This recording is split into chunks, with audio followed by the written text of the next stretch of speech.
All great cities have a place where everyone feels welcome, and in Detroit, that's our riverfront. The RiverFront Conservancy was founded to ensure that the people can have access to the Detroit River, which is a gorgeous natural feature. And now we have an opportunity to expand that work at West Riverfront Park. We needed to have a process that matched the ambition and enthusiasm for design, and recognizing that it had to involve the community. I mean, we wanted to hear from everybody. We wanted to understand what it would take to make it their riverfront. Awesome. Good morning. Good morning. Is everyone excited?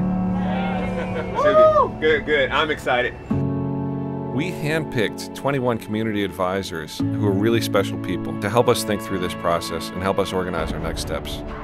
It's great that the RiverFront Conservancy, let me come out here to be a part of the change for West Riverfront.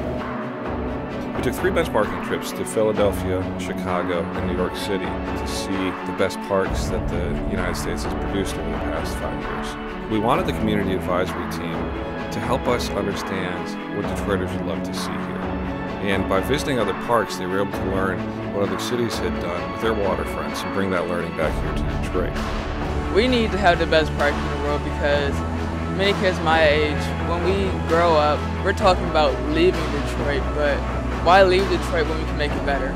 At West Riverfront Park, I mean, there's so much potential and what to do there. My trip was to Chicago, and my most favorite was the McGee Park. We walked through it. It was an absolutely beautiful park. The trip to New York was fantastic. I actually went to places I'd never been. Each place was very, very different.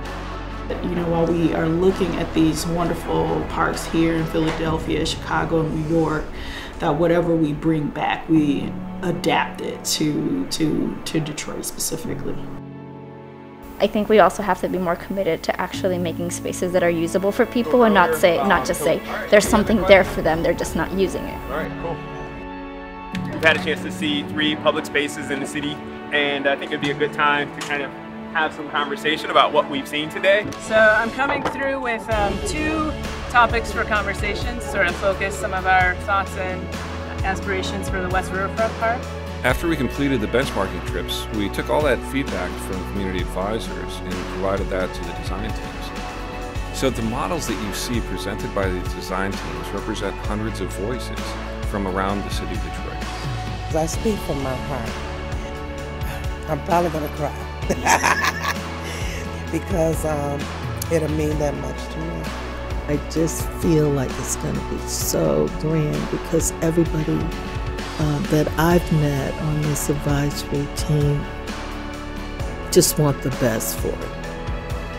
But when you make something public, like a public park, and you invest design quality that represent the best designers working in the entire country, you are signaling to anyone who steps into that park that they matter, because this investment has been put into the public realm, a place where it can be accessible to all.